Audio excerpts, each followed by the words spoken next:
vous avez certainement souhaité à tout le monde, à vos voisins, vos collègues de bureau, votre famille, tout le monde, tous ceux qui vous tombaient sous la main, même la caissière au supermarché, vous lui avez dit bonne année. Et je suis sûre que vous le pensez sincèrement, mais au fond de votre cœur, avez-vous des craintes? Pensez-vous absolument 100% que cette année se déroulera bien? Et je pense que certains d'entre vous qui m'écoutent avaient des craintes. Peut-être vous avez peur pour votre travail, pour vos enfants, vous avez peur de la maladie, peut-être vous êtes malade, vous avez peur de la manière dont ça va tourner, vous avez peur du réchauffement climatique, des cataclysmes. On peut avoir toutes sortes de peurs. Il suffit d'allumer d'ailleurs la télévision, les nouvelles, pour avoir tout un tas de sujets pour avoir peur. Si vous manquez d'idées, allumez le 20h et vous allez en avoir. Et moi, j'avoue que j'ai de plus en plus de peine à regarder les nouvelles parce que ce n'est que des sources d'angoisse. Et ce que je voudrais vous inviter à faire maintenant, c'est de placer vos craintes à la bonne place et de prendre du recul par rapport à toutes ces sources potentielles d'angoisse. Certains, souvent ce sont de très jeunes convertis, ont la pensée un peu naïve qu'une fois qu'on est chrétien, il ne va plus rien nous arriver de mal, que une fois que j'ai donné ma vie au Seigneur, il va prendre soin de tout, puis il ne m'arrivera plus rien. Et la première chose qui arrive à eux ou dans leur entourage, ils sont un peu sous la surprise en se disant « mais qu'est-ce qui se passe? Mais que fait Dieu? Pourquoi ces choses-là arrivent-elles ?» Ah ça alors, le fait d'être chrétien ne me garantit pas de n'avoir aucun problème. Et Matthieu 5,45 nous dit que Dieu fait pleuvoir sur les justes comme sur les injustes. Et c'est vrai que on est sur la même terre, on vit sous le même ciel, sous le même soleil. Et quand il y a des cataclysmes, on est aussi dedans.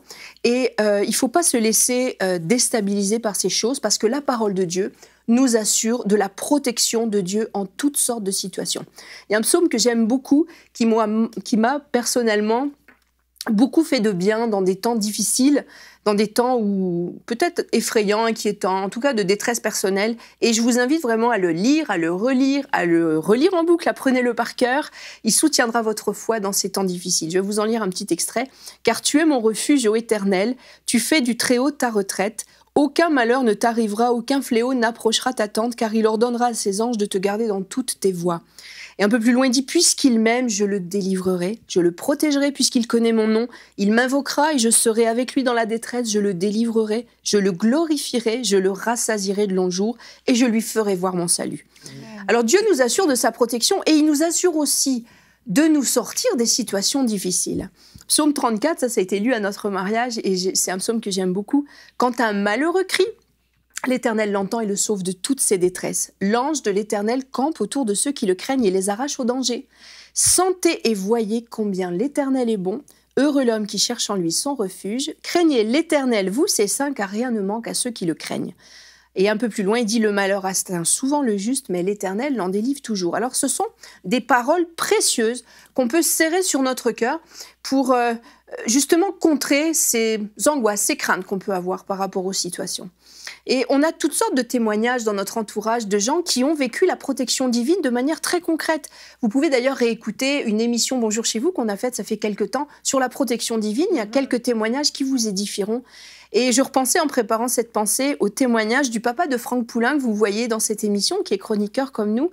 Et son papa se trouvait à Bruxelles, à l'aéroport, juste au moment des attentats, dans la même file d'attente où il est passé au même bureau d'enregistrement. Deux personnes plus loin, les bombes ont explosé. Et ce jour-là, il sentait dans son cœur le besoin de se presser, alors qu'il avait le temps, c'est pas dans sa nature de se dépêcher pour rien, mais il sentait qu'il fallait qu'il se presse. Et il est passé à l'enregistrement et boum, ça a sauté derrière. Donc Dieu nous protège. Quand on est ses enfants, on se confie en lui et il nous protège dans des situations dont on n'a même parfois aucune conscience. Oui. Et il y en a certains qui vont peut-être me rétorquer « Oui, mais il y a quand même des situations où des chrétiens se sont retrouvés dans des situations fâcheuses, dans des tremblements de terre ou dans toutes sortes de calamités. » Et bien sûr, nous ne sommes pas fous, nous savons que les dangers existent, que nous sommes sur cette terre et que nous partageons les risques avec notre génération. Et il y a une différence entre le fait d'être conscient qu'il y a des dangers et le fait de les redouter. Parce que avoir peur, peut-être que c'est humain, mais laisser la peur s'installer, c'est du péché. Parce que la crainte, c'est une soumission. C'est une forme de soumission, en tout cas. Laisser la peur s'installer, c'est se soumettre à la peur. Et dire quelque part à Satan, je sais que tu pourrais me faire du mal et je te crains. Et ça, c'est une horreur et il ne faut surtout pas lui laisser ce privilège.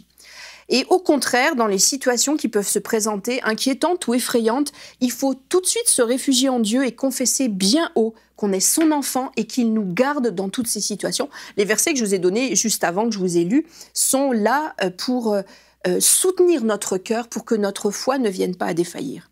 Parce que comme je vous le dis, craindre, c'est se soumettre. Et il faut absolument placer sa crainte à la bonne place. Et j'ai une question pour vous qui est très importante. À qui voulez-vous vous soumettre? Est-ce que vous voulez vous soumettre à Satan et à ses œuvres de destruction qui ne sont que provisoires? Ou est-ce que vous choisissez de vous soumettre à Dieu qui a promis de vous protéger et dont les œuvres sont glorieuses et éternelles? Jacques 4,7 nous dit « Soumettez-vous donc à Dieu et résistez au diable, il fuira loin de vous. Ne vous laissez pas intimider, Dieu vous protège et Dieu est là à vos côtés. » Alors, ce que je vous invite à faire, c'est de graver en lettres d'or bien en vue le psaume 27, 1. « L'Éternel est ma lumière et mon salut, de qui aurais-je crainte? L'Éternel est le soutien de ma vie, de qui aurais-je peur ?» Retrouvez la suite de ce programme dans l'émission Bonjour chez vous sur EMCI TV.